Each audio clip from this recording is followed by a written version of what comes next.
আজকে করব veg chowmein.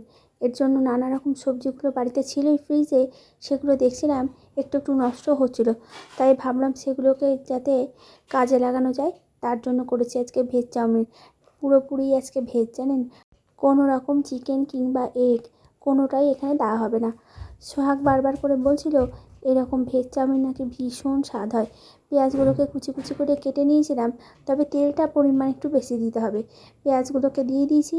এগুলো কুচি কুচি করে কাটার সময় জানেন, যেন মনে হচ্ছিল নিজেই কেঁদে ফেলছি।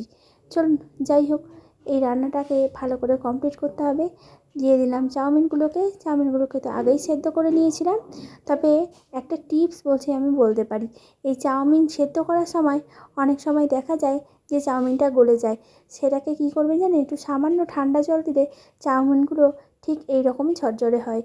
আর দিয়ে দিলাম সঙ্গে একটুখানি সয়া সস। তবে এই সয়া সসের পরিবর্তে অনেক সময় জানেন ছোটোবেলায় কী হতো, মা হলুদ দিয়েই করতো। সয়া সসের ততক্ষণ এত চল ছিল না। এই যে হয়ে গেছে আমাদের চাউমিন, ব্যাস, দারুণ খেতে হয়েছে। চলুন মা মেয়েতে মিলে দুজনে খেতে থাকি, পরে আবার দেখা হবে।